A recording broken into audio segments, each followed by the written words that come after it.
Hello everyone! Welcome to another Level 1 Foundational Skill video for Google Drive.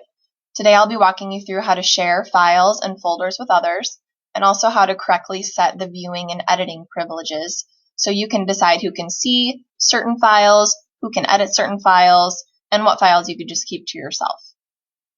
Once you have the basics of this down in your own Google Drive, you can then share with the students how to do this, and this will be a great way to get all of you set up for Google Classroom, because a lot of the troubleshooting things that come up in Google Classroom deals with sharing and viewing and who can edit what and what the kids can and can't see. So once you have it down in here, you'll be just that more ready to go for Google Classroom. So the first thing that I'm going to do is I'm going to choose a file that I actually want to share. You'll notice that this file I'm going to be working with does not have any little people next to it, because that means that it's not shared. So you can see here, all these down here have these little people next to it, so those are shared with others. And same with the folders. If there's a little person in the folder, that means it's shared. If there's not, it is not shared with anyone. You as the owner would be the only one who can see it. So I'm going to go to copy of meeting notes because I want to share this with a couple of people. I'm going to right click it, and then I'm going to select share. So you can see right now it's not shared with anyone. I'm going to enter email addresses of who I want it to be shared with. So I'm going to share it with my personal account. And you'll notice it linked me right up because my personal picture is here.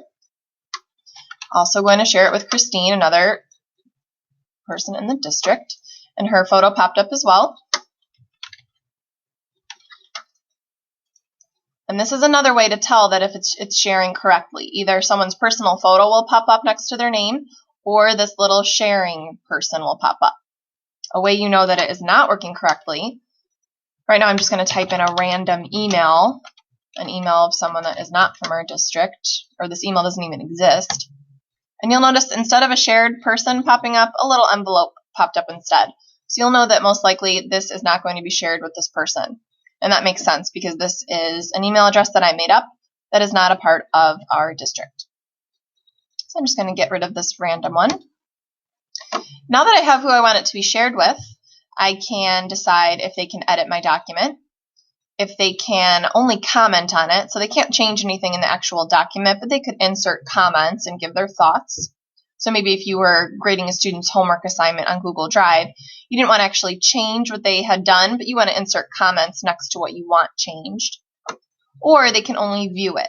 So all they can do is see it. It's shared with them. They can make it part of their drive. They can't make any changes. So for right now, I'm going to say that they can edit it. Up here, I could also click and get a shareable link. So maybe I wanted them to have more direct access, so I'll just share the link with them instead. I can decide if I want to notify people via email, and then I'm going to send it. So you'll see, once I press send, it said shared with 3 people. And in my email, I also got an alert. So I got an alert to actually open this in Docs, open this in my Google Drive, and then I've been invited to edit the following item. So I'll also get an alert that something has been shared with me. But I like to do sometimes to double check. First of all, I know now that it's shared because the people next to it popped up, that little symbol. I like to click on right click again and select share again.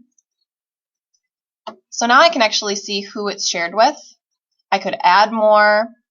And if I click on the people that it's shared with right here, let's say I decided they've made their edits I wanted them to make, but I don't want them to be able to change it anymore. Now I only want them to see it. So I can go here and I can decide who can see it, who can change it, or who can only view it.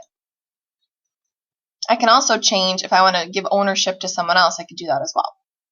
So I'm going to change it now to where they can only see it. You'll see you've made the changes that you need to save. Save changes. And that's about it. And then you press done. If you wanted to add anyone else, you could invite more people just by doing the same process.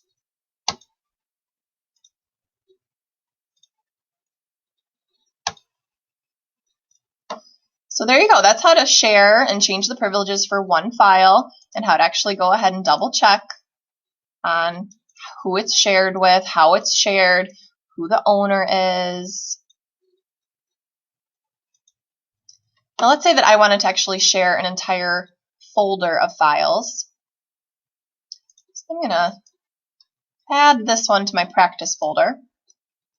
I'll show you how this changes with your folder. So right now I have this practice folder. I'm going to open it up to show you what's in there. So I have a sample document, I have a Venn diagram in there. Right now, since this folder is not shared with anyone, everything in the folder is not shared with anyone. Once you make different privileges on a folder, it'll apply to every document inside that folder. So if there's things in a folder, maybe you want some things viewable, some things editable, you'd have to go in that folder and change it how you would like. Because once I set the privileges for the entire folder, it changes the privileges for every file in that folder. So again, I'm going to go to share. I'm going to just share it with myself, my personal account. I'm going to say that I can view it. I'm going to send. Again, shared with one person. Again, I got an email alert. And I want these little people to show up so I know it's shared. And it did right here. So see? Right there, the little person's in the folder so I know it's shared. Now once I open it, the documents within the folder are also shared. When I go ahead and check, they should both have viewing only privileges since that's how I set the actual folder. Yep, so I can only view it, so that's how I set the whole folder. And the same thing with this one. All I can do is view it. Now if you wanted to make these have different privileges, you can do that, but you have to go in there and manually change that yourself. So let's say I wanted to be able to have another person edit it, I could do that.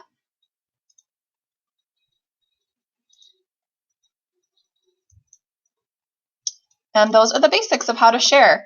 Once you share with others, maybe sit around with your team and practice sharing with one another, and then going into your shared with me and making sure that it worked and that the privileges are how you set it up. A lot of this is just practicing and seeing how it goes through with others around you. Thank you for watching.